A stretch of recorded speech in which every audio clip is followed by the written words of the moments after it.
আসসালামু আলাইকুম everyone.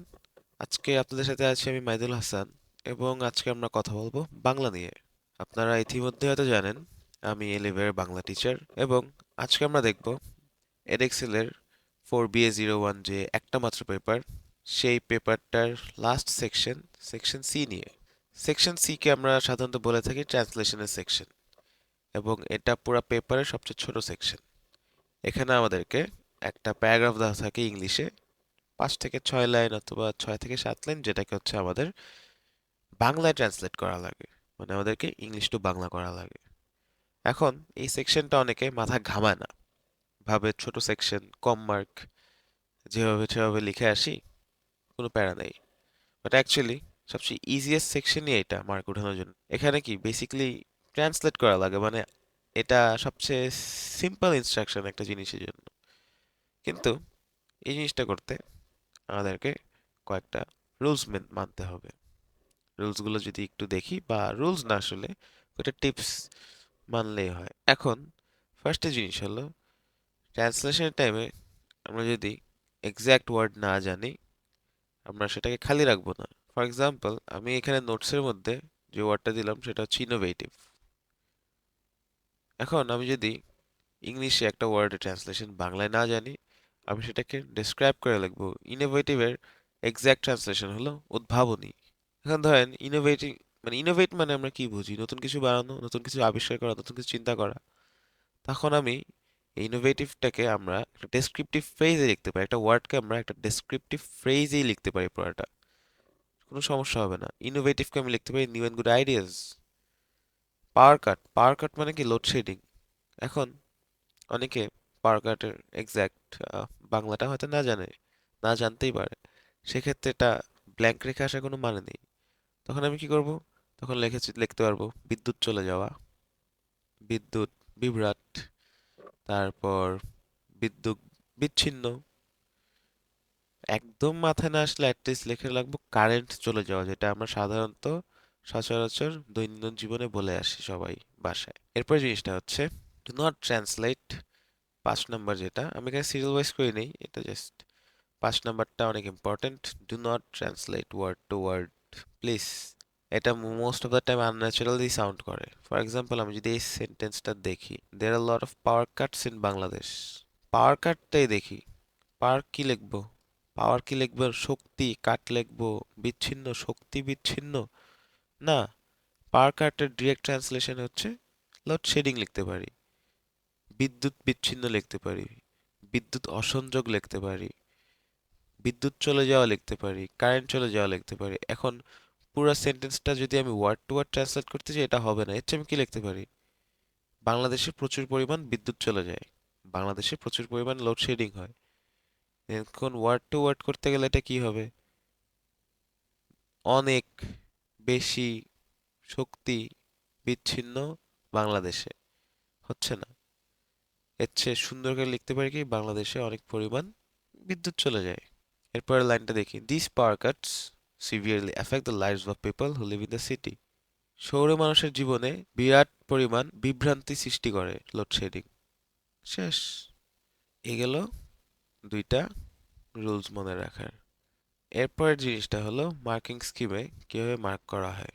Mark স্কিমে অ্যাকচুয়ালি প্রত্যেকটা ওয়ার্ড মার্ক করা হয় না, মার্ক স্কিমে অ্যাকচুয়ালি ফ্রেজ মার্ক করা হয়। ফর এক্সাম্পল, একটা ফ্রেজ চ্যালেঞ্জিং কন্ডিশন, তারপর frequent power cuts, young people, তরুণ, ইয়াং পিপল মানে তরুণ, power cuts, educational institutes, unbearable hit.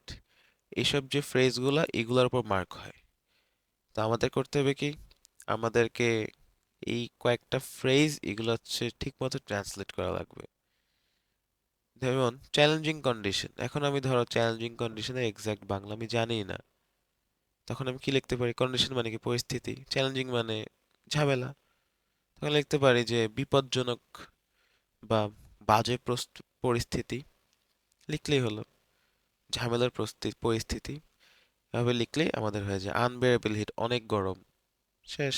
Educational, শিক্ষা প্রতিষ্ঠান। এটাও যদি কেউ না জানে, অ্যাটলিস্ট পড়ালেখার জায়গা লিখলেও অ্যাটলিস্ট 1 মার্ক সে পাবে। পাওয়ার কাট, বিদ্যুৎ বিচ্ছিন্ন, লোডশেডিং, কারেন্ট চলে যাওয়া লিখলেই হবে। আচ্ছা, আরেকটা টিপ আমি দিতে পারি।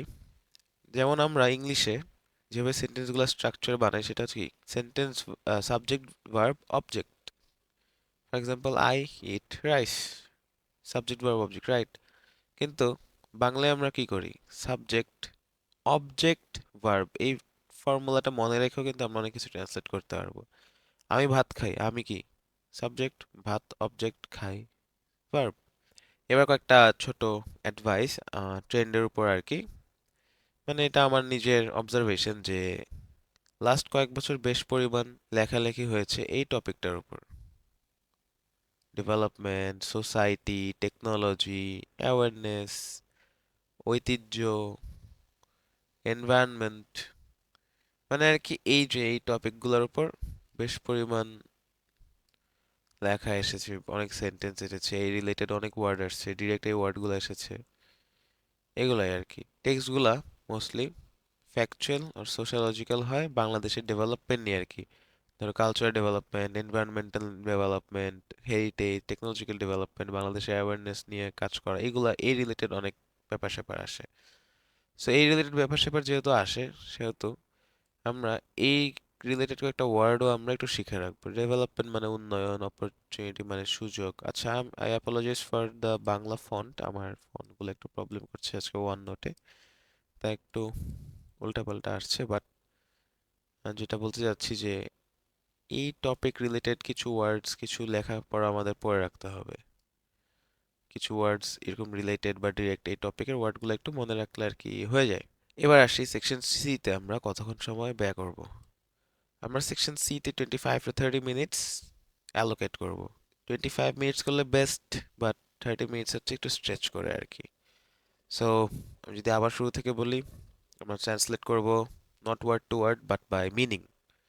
যদি ওয়ার্ড টু ওয়ার্ড করা লাগবেই না, মিনিং দিয়ে করলেই হবে। ওয়ার্ড টু ওয়ার্ড কোনটা করব? স্পেসিফিক ফ্রেজ, পাওয়ার কাট, বিদ্যুৎ চলে যাওয়া, বিদ্যুৎ বিচ্ছিন্ন, চ্যালেঞ্জিং কন্ডিশন, অপ্রতিকূল পরিস্থিতি, আনবেয়ারেবল হিট, অনেক গরম।